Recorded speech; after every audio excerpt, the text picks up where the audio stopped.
बाळांनो, तुमच्या सर्वांचं कल्पतरू पॅटर्नमध्ये पुन्हा एकदा स्वागत आहे. आपण NMMS मॅरेथॉन सिरीजमध्ये अत्यंत महत्त्वाचे प्रश्न कव्हर करतो. तरी अजून आपल्या चॅनलला जर सबस्क्राईब केलेलं नसेल, कल्पतरू पॅटर्नशी जुडलेले नसाल तर लवकर चॅनलला सबस्क्राईब करा, कारण एक्झाम आता जवळ आली आहे आणि अजूनही सिरियस झाला नसाल तर सिरियस होण्याची गरज आहे. आता रेग्युलर आपल्या चॅनलवरती रोज व्हिडिओज येत आहेत, तरी सगळे अपडेट मिळवण्यासाठी चॅनलला नक्की सबस्क्राईब करा आणि रोज व्हिडिओ बघायला स्टार्ट करा. आता बघूयात आपण क्वेश्चन सिरीजला. तर काय पहिला प्रश्न, what are the moving small rod like microbes found in a curd or butter milk identified as. काय विचारले प्रश्नामध्ये की जे काही छोटे moving small rod like microbes, moving small rod सारखे काय काय विचारले लक्षात ठेवा, कारण क्वेश्चनला अगोदर नीट समजून घ्यायला शिका, कारण क्वेश्चन मध्ये देखील काही आन्सर्स लपलेले असतात. तोडून फोडून त्याला पूर्ण अभ्यास पोस्टमार्टम करून टाकायचं पूर्ण क्वेश्चनचं. काय विचारलंय, मूव्हिंग म्हणजे काय, हालचाल करू शकणारे, स्मॉल छोट्या आकाराचे, रॉड लाईक, आता रॉड कसा, लोखंडाचे रॉड असतात ना जसं की पेन, मग रॉड सारखे असे मायक्रो ऑर्गॅनिझम्स कशामध्ये आढळतात, कर्ड और बटर मिल्क, ताक, दही, दूध, या सगळ्या योगर्ट या सगळ्या दुधाच्या प्रोडक्ट्समध्ये आढळतात. ते कोणते बॅक्टेरिया आहेत असा प्रश्न आहे. ठीक आहे, आता ऑप्शन्समध्ये बघा, amoeba, paramecium, lactobacilli, blue green algae, हे 4 ऑप्शन दिसतात आपल्याला. डायग्राममध्ये बघा बरं, पूर्ण मायक्रो ऑर्गॅनिझमचं झू आल्यासारखं वाटत आहे की नाही. पहिला आहे अमिबा. अमिबा हा बघा, हा आहे अमिबाचं स्ट्रक्चर. असिमेट्रिकल असते, याला स्पेसिफिक कोणतीही शेप नसते. ठीक आहे, आणि अमिबा हा प्रोटिस्टा किंगडममध्ये येतो. कोणत्या किंगडममध्ये येतो, प्रोटिस्टा. कोणता किंगडम आहे सांगा मला, प्रोटिस्टा. नेक्स्ट काय, पॅरामेशियम. पॅरामेशियम हा पण प्रोटिस्टा किंगडम मध्ये असतो. नेक्स्ट आहे लॅक्टोबॅसिलाई बॅक्टेरिया. हे दिसतात लॅक्टोबॅसिलाई बॅक्टेरिया, हे बॅक्टेरिया आहेत. बॅक्टेरिया म्हणजे किंगडम कोणता असेल, आठवा. फक्त एक असा किंगडम आहे ज्याच्यामध्ये बॅक्टेरिया प्रेझेंट असतात. मग कोणता किंगडम असणार, मोनेरा किंगडम, मोनेरा. त्यानंतर ब्लू ग्रीन अल्गी. मला सांगा हे काय असेल वर, अल्गी असेल का, नाही. तर हे काय आहे, तर एका टाईपचे बॅक्टेरिया आहे. काय आहे, बॅक्टेरिया. आता तुम्हाला डाऊट येऊ शकतो, मॅम लास्टला तर अल्गी दिलेलं आहे, मग हे बॅक्टेरिया कसे, कारण त्यांचं नाव आहे सायनोबॅक्टेरिया. त्यांना सायनोबॅक्टेरिया असं देखील म्हटलं जातं. सायनोबॅक्टेरिया काय म्हणतात, सायनोबॅक्टेरिया. असा देखील क्वेश्चन आलेला आहे की ब्लू ग्रीन अल्गी कोणत्या किंगडममध्ये प्रेझेंट असतात. आता जर अल्गी दिले तर मग तुम्हाला डाऊट येईल, हा बॅक्टेरिया तर नाहीये, मग हा मोनेरा किंगडममध्ये प्रेझेंट नसणार. पण लक्षातच ठेवायचं, ब्लू ग्रीन अल्गी देखील मोनेरा किंगडममध्ये प्रेझेंट असतो, बिकॉज इट इज बॅक्टेरिया. काय आहे ते, बॅक्टेरिया. नाव आहे सायनोबॅक्टेरिया. हे दिसतच सायनोबॅक्टेरिया. सायनो का आले, कारण ग्रीनिश ब्लूइश कलर असतो त्याला, त्यामुळे त्याला असं नाव पडलेलं आहे. मग दुधामध्ये आणि दुधा रिलेटेड सगळे जे काही प्रोडक्ट्स आहेत जसं की ताक, दही, ह्याच्यामध्ये कोणते बॅक्टेरियाज प्रेझेंट आहेत, तर लॅक्टोबॅसिलाई. कोणते बॅक्टेरियाज आहेत, लॅक्टोबॅसिलाई. लक्षात राहील. बघा आता पुढचा प्रश्न, dengue is caused by which virus. जो डेंग्यू होतो ना, मला सांगा डेंग्यू कशामुळे पसरतो बरं, मॉस्किटोमुळे. बरोबर आहे, फिमेल मॉस्किटो. कशामुळे पसरतो, हा फिमेल, लक्षात आहे माझ्या, फिमेल मॉस्किटो. त्याचं नाव काय होतं बरं, एडिस इजिप्टी. काय होतं, एडिस इजिप्टी. हे मी का लिहून देते, कारण क्वेश्चन याच्यावर देखील आलेले आहे की डेंग्यू कोणत्या मॉस्किटोमुळे स्प्रेड होतो, वेक्टर काय आहे. मला सांगा, कधी कधी क्वेश्चन मध्ये असं नाहीत विचारत कोणत्या मॉस्किटोमुळे डेंग्यू पसरतो, कोणत्या मॉस्किटोमुळे मलेरिया पसरतो, तर विचारतात which of the following is a vector of dengue. म्हणजे काय की कोणता असा मॉस्किटो आहे जो कॅरी करतो, जो ट्रान्सफर करतो डेंग्यू या डिसीजला, त्यालाच आपण वेक्टर देखील म्हणतो. मग एडिस इजिप्टी हे काय असेल, वेक्टर. आता डेंग्यू होतोय तो कोणत्या व्हायरसमुळे होतोय असा प्रश्न आहे. तर व्हायरसचं नाव काय, फ्लेवी व्हायरस आहे, आणि ते कोणत्या प्रकारचे आहेत, तर DEN1 आणि DEN4, DEN1 अँड DEN4. लक्षात ठेवायचं, flavi virus of a type DEN1 and DEN4. आता हे तर तुम्हाला समजलं की हे डेंग्यू कॉज करतात. मग मॅम बाकीच्या ऑप्शन्समध्ये जे काही आहे ते काय कॉज करतील, इन्फ्लुएन्झा ए व्हायरस, H1N1, इन्फ्लुएन्झा ए हा काय कॉज करतो, स्वाईन फ्लू. काय कॉज करतो, स्वाईन फ्लू हा डिसीज कॉज करतो. HIV सगळ्यात कॉमन आहे, माहिती आपल्याला. माहिती नसेल तर लक्षात ठेवायचं, HIV व्हायरस खूप इम्पॉर्टंट आहे, याच्यावरती क्वेश्चन आलेला आहे ऑलरेडी. HIV व्हायरस काय कॉज करतो, मग एड्स कॉज करतो, HIV. Causes AIDS disease, AIDS, HIV AIDS cause करतो. आणि मायकोबॅक्टेरियम हे पण एका बॅक्टेरियाचे टाईप आहेत. समजा मायकोबॅक्टेरियम ट्युबरक्युलोसिस असतील तर ते काय कॉज करतील, ट्युबरक्युलोसिस हा डिसीज कॉज करतील. मग सगळ्या व्हायरसेसचे डिसीजेस लक्षात आले. क्वेश्चन कोणताही, या क्वेश्चनमध्ये 4 क्वेश्चन विचारले जाऊ शकतात ऑप्शनवरून, ते पण आपले बरोबर आले पाहिजे. त्यानंतर डेंग्यू कशामुळे पसरतो, मॉस्किटोमुळे. मॉस्किटोचं नाव एडिस इजिप्ती या स्पेसिसच्या मॉस्किटोमुळे पसरतो, लक्षात राहील. आणि हां, इथे पण लक्षात ठेवा HIVचा लॉंग फॉर्म आहे human immuno acquired virus, immuno deficiency virus. हा व्हायरस चा टाईप असून त्याचे जे लॉंग फॉर्म आहे ते पण आपण लक्षात ठेवायचं. आता पुढचा प्रश्न बघायचा. सगळे पॉईंट्स कव्हर झाले तर बघा next question. When a rotating electric fan, काय सांगितलंय, रोटेटिंग इलेक्ट्रिक फॅन म्हणजे फिरणारा फॅन. आता काय करा, एक्सपेरिमेंट करूयात आपण. चला बरं, रूममधला फॅन ऑन करा. ऑन असेलच, नसेल तर एकदा ऑन करा. पुढे काय विचारलं, तो फिरत आहे, ठीक आहे. Rotating electric fan is switch off. आता काय केलं, त्याला बंद केलं. आता फॅनला करा बंद. कसं केलं, बंद करून टाकला. It continues to rotate for a some time. आता जर तुम्ही जेव्हा बटन ऑफ केलं, फॅन लगेच बंद झाला होता का, झाला का तुमच्या घरचा फॅन, नाही. तर थोडा वेळ रोटेट झाला की नाही, कंटिन्यू रोटेट झाला. मग ते काय प्रूफ करते, ते काय डेमॉन्स्ट्रेट करते असं विचारलं. तर फॅनचं बटन ऑफ केलंय म्हणजे इलेक्ट्रिक सप्लाय स्टॉप झाला होता, तरी देखील फॅन थोडा वेळ रोटेट होतोय, फॅन लगेच स्टॉप होत नाहीये. दिस इज बिकॉज ऑफ इनर्शिया. कशामुळे होते, इनर्शिया. आता फॅन कसा होता, मोशनमध्ये, मग इनर्शिया ऑफ मोशन. काय असेल answer, option number C, inertia of motion. मग अगर हा फॅन आहे, आता समजा हा रोटेट करत आहे, मग रोटेट करत आहे, मी स्विच ऑफ करून टाकलं, तरी पण तो थोडासा वेळ फिरेल आणि मग स्टॉप होईल. That is because of inertia of a motion. Inertia म्हणजे काय, the tendency of an object to remain in its position of a rest or a motion. तो जर रेस्टमध्ये असेल तर तो ट्राय करेल की रेस्टमध्येच राहायला, आणि जर मोशनमध्ये असेल तर तो ऑब्जेक्ट कंटिन्यू मोशनमध्ये राहायला ट्राय करेल. मग हे एक्झाम्पल कशाचं होतं, इनर्शिया ऑफ अ मोशन. आता बघायचं पुढचा प्रश्न. Dry cells are easy to use. Dry cells कसे आहेत, इझी टू यूज आहेत, म्हणजे काय, कधी पण वापरायला सोपे जातात. In a portable devices primarily because they contain. जे काय आपण डिव्हायसेस यूज करतो, पोर्टेबल डिव्हायसेस, रिमोट, टीव्हीचे जे रिमोट वगैरे बघतो, वॉचेस, याच्यामध्ये आपण काय करतो, ड्राय सेल्स यूज करतो. मग ड्राय सेल्स यूज करत आहोत, जास्त प्रिफर का केले जातात, प्रायमरीली तेच का यूज केले जातात, तर बघा ऑप्शन्समध्ये बघा, low voltage, high current capacity, moist paste, rechargeable component. मला सांगा, एकदा सेल तुमचे संपले, परत रिचार्ज होतात का नाही, आपण नवीन आणतो. That means that is not a rechargeable components. Moist paste, dry सेलमध्ये लिक्विड पेस्टच्या ऐवजी मॉइस्ट पेस्ट असल्यामुळे ते प्रिफर केले जातात. कशामुळे प्रिफर करतात, अ मॉइस्ट पेस्ट, कारण समजा इमॅजिन करा जर लिक्विड असेल तर लिक्विड सांडण्याचे म्हणजे प्रॉब्लेम्स असू शकतात, की लीक होऊ शकते लिक्विड, रिॲक्शनचा रेट स्लो असतो, एनर्जी प्रोडक्शन पण स्लो होते लिक्विडच्या केसेसमध्ये, पण याच्यामध्ये फास्ट होते. हाय करंट कॅपॅसिटी नाही, बिकॉज ड्राय सेलची कॅपॅसिटी थोडी कमी असते. आणि लो व्होल्टेज हे पण आन्सर नाही. आन्सर काय असणार, अ मॉइस्ट पेस्ट. किती सुंदर दिसत आहे बघा न्यूक्लियस. पण हे सोन्याची नाही, आपल्याला ॲटमच्या न्यूक्लियसचा कन्सेप्ट बघायचा. काय दिले क्वेश्चनमध्ये, what are the protons and neutrons. Protons आणि neutrons found in together in a atomic nucleus collectively called. काय विचारले, आपल्याला माहिती आहे, मला सांगा पार्टिकल्स, ॲटमचे कंपोनंट्स किती आहेत, 3. Components of atoms are 3. Constituents, components, घटक ॲटममध्ये जे काही प्रेझेंट आहेत ते आहेत 3. कोणते कोणते सांगा बरं. Electron, proton and neutron. Electron, proton and neutron. 3 टाईप्सचे आहेत, इलेक्ट्रॉन, प्रोटॉन आणि न्यूट्रॉन. आता आपल्याला समजलं, जे काही मिडलला प्रेझेंट असते ती काय असते, nucleus. Centre of the atom काय असते, न्यूक्लियस असते. काय असते, न्यूक्लियस. सेंटरला न्यूक्लियस प्रेझेंट आहे आणि न्यूक्लियसच्या अराउंड इलेक्ट्रॉन्स रिव्हॉल्व करतात, म्हणजे गोल फिरतात.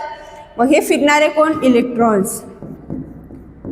मग आता मला सांगा, इलेक्ट्रॉन्स हे न्यूक्लियसच्या बाहेर प्रेझेंट आहेत ॲटममध्ये, आणि न्यूक्लियसमध्ये प्रोटॉन आणि न्यूट्रॉन प्रेझेंट आहेत. कोण कोण प्रेझेंट आहेत, प्रोटॉन्स अँड न्यूट्रॉन्स. लक्षात राहील. इलेक्ट्रॉन तर बाहेर आहेत, इलेक्ट्रॉन बाहेर कटले आपले.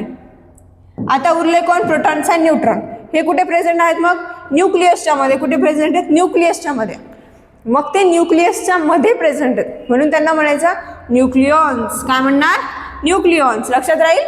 न्यूक्लियसच्या इनसाइड प्रेझेंट आहेत, therefore they are called as nucleons. त्यांना न्यूक्लियॉन्स असं म्हणायचं. मग जर विचारलं की न्यूक्लियसमध्ये काय काय असते, तर काय काय असते? Protons and neutrons. लक्षात राहील. सिंपल कन्सेप्ट होता. न्यूक्लियसमध्ये 2 पार्टिकल्स प्रेझेंट आहेत, protons and neutrons, hence they are called as nucleons. आणि इलेक्ट्रॉन्स हे न्यूक्लियसच्या आउटसाइड प्रेझेंट आहेत, त्यामुळे त्यांना न्यूक्लियॉन्स म्हणले जात नाही, कारण ते न्यूक्लियसच्या बाहेर प्रेझेंट आहेत. बाकी ऑप्शन्समध्ये काय दिले? आयसोटोप्स. आयसो म्हणजे सेम्स. आयसोटोप्समध्ये काय असते? ॲटॉमिक नंबर हा एलिमेंटचा सेम असतो आणि ॲटॉमिक मास नंबर हा एलिमेंटचा डिफरंट असतो. हा कन्सेप्ट इथे लागत नाही. बॅलन्स पार्टिकल्स म्हणजे काय? की जे काही ॲटम आहे, ॲटमच्या आउटर मोस्ट शेल म्हणजेच काय? Valence shell. त्या शेलमध्ये किती इलेक्ट्रॉन्स प्रेझेंट आहेत त्याला म्हणायचं व्हॅलन्स पार्टिकल्स. आणि इलेक्ट्रॉन्सबद्दल विचारलं नाही आहे, विचारले कशाबद्दल? प्रोटॉन्स आणि न्यूट्रॉन्सबद्दल. बघा पुढचा प्रश्न. अ substance containing 2 or more types of atoms or molecules that are not chemically bonded together is a. एकदम सिंपल प्रश्न आहे. बघा काय विचारले. मी अगोदर सांगते, कधीही क्वेश्चन सॉल्व करताना काय करायचं? क्वेश्चन पूर्ण आपल्याला समजलंय का नाही हे बघायचंय. माहिती आहे तुम्ही हुशार आहेत, आपल्याला आन्सर्स येतात, पण आन्सरकडे जाण्याच्या अगोदर क्वेश्चन पूर्ण त्याचं पोस्टमॉर्टम करून पूर्ण तोडून फोडून लक्षात घ्यायचा. त्याच्यामध्ये एक्झॅक्टली विचारले काय. कधी कधी सिंपल मिस्टेकमुळे आपले मार्क्स जाऊ शकतात. अ substance containing 2 or more types of atoms. एक असा पदार्थ आहे ज्याच्यामध्ये 2 किंवा 2 पेक्षा जास्त ॲटम्सचे टाइप्स प्रेझेंट आहेत. Or molecules that are not chemically bounded. Not chemically bonded. Highlight करा. नॉट केमिकली बॉन्डेड म्हणजे काय? केमिकल बॉन्डिंग प्रेझेंट नाही आहे, केमिकली कोणताही बॉन्ड फॉर्म झालेला नाही आहे. लक्षात राहील. त्याला काय म्हणायचं? आता हा चिवडा इथं खाण्यासाठी तुमच्या तोंडाला पाणी आलं ना, पण त्याच्यासाठी नाही आहे आणि याच्यामध्ये केमिकल बॉन्डिंग पण नाही दाखवायचे, पण एका सिंपल एक्झाम्पलने मला सांगायचं आहे. हा आपल्याला वॉटरचा मॉलिक्यूल दिसत आहे, H2O दिसत आहे का? वॉटरचा मॉलिक्यूल. ह्याच्यामध्ये ऑक्सिजन अँड हायड्रोजनमध्ये केमिकल बॉन्ड प्रेझेंट आहे. कधी कधी आपल्याला काय वाटेल की 2 किंवा 2 पेक्षा जास्त प्रकारचे एलिमेंट्स ते प्रेझेंट आहेत मॅम. याच्यामध्ये वेगळे वेगळे ॲटम्स आहेत. एक हायड्रोजनचा ॲटम आहे, एक ऑक्सिजनचा ॲटम आहे, हा हायड्रोजनचा ॲटम आहे आणि हे कनेक्टेड आहेत. बट ह्यांच्यामध्ये केमिकल बॉन्डिंग प्रेझेंट असल्यामुळे हे कंपाऊंड असते. काय असते? कंपाऊंड. पण आपल्याला क्वेश्चनमध्ये काय विचारले? असे ॲटम्स टुगेदर आहेत ज्यांच्यामध्ये केमिकल बॉन्डिंग प्रेझेंट नाही. मग जसं की आता मला सांगा, याच्यामध्ये आपल्याला दिसत आहे शेव दिसत आहे, ही खाली दिसत आहे, शेंगदाणे दिसत आहेत, but we can separate it. आपण यांना वेगळं वेगळं करू शकतो.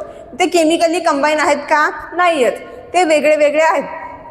तसंच ज्या मिक्सचरमध्ये 2 किंवा 2 पेक्षा जास्त ॲटम्स, एलिमेंट्स, कंपाऊंड्स एकत्र येतात, बट त्यांच्यामध्ये केमिकली बॉन्ड फॉर्मेशन होत नाही, त्यांना म्हणायचं मिक्सचर.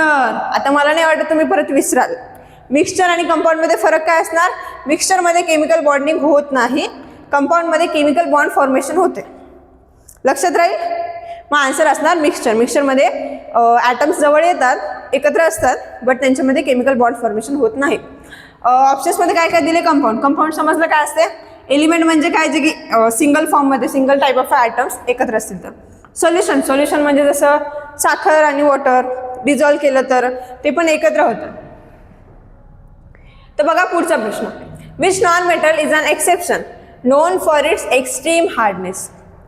कोणतं नॉन मेटल हे एक्सेप्शन आहे known for its extreme hardness? आता क्वेश्चन अगोदर समजून घ्या. तुम्हाला काय वाटेल कोणतं नॉन मेटलमध्ये हार्डनेस दिसते? काय विचारले? नॅचरली मला सांगा, नॉन मेटल्स हार्ड असतात का? नाही. नॉन मेटल्स कसे असतात? ब्रिटल.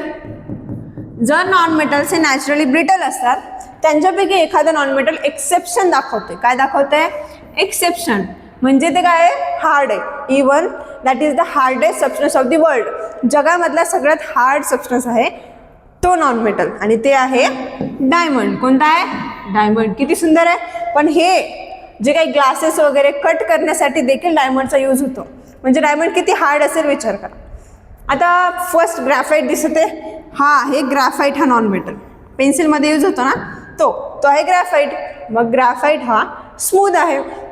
सल्फर पण स्मूथ आहे. आणि फॉस्फरस तुम्हाला बघा डेली लाईफमध्ये ते माचिसच्या समोर असतं का रेडिश कलरचं, ते आहे सल्फर. मग हे सगळे स्मूथ नॉन मेटल्स आहेत. But diamond is the hard non metal. आणि क्वेश्चन असाही आलेला आहे, असा पण येऊ शकतो की हार्डेस्ट नॉन मेटल कोणतं आहे, तर ते डायमंड आहे. आणि हार्डेस्ट सबस्टन्स कोणता आहे, म्हणजे जगातला सगळ्यात हार्ड पदार्थ कोणता आहे, तर तो देखील डायमंड आहे. Question number 8. Silicosis is respiratory disorder caused by exposure to which type of air pollution. Silicosis कोणता रेस्पिरेटरी डिसऑर्डर सांगितला आहे, silicosis is a respiratory disorder.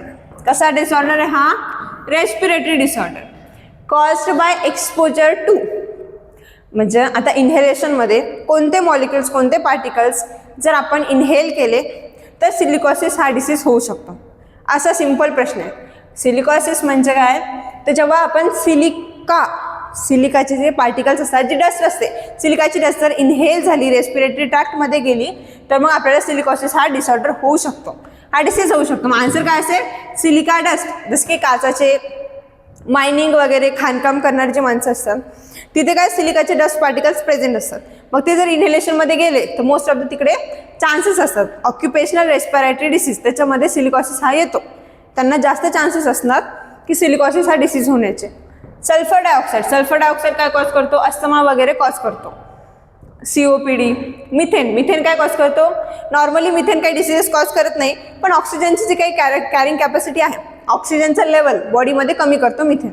आणि लीड कंपाऊंड्स पण ब्रॉन्कायटिस, अस्थमा हे डिसीजेस कॉज करतो, हार्मफुल आहे ते पण. नेक्स्ट काय, what essential action should be taken if a one is driving a vehicle when an earthquake occurs.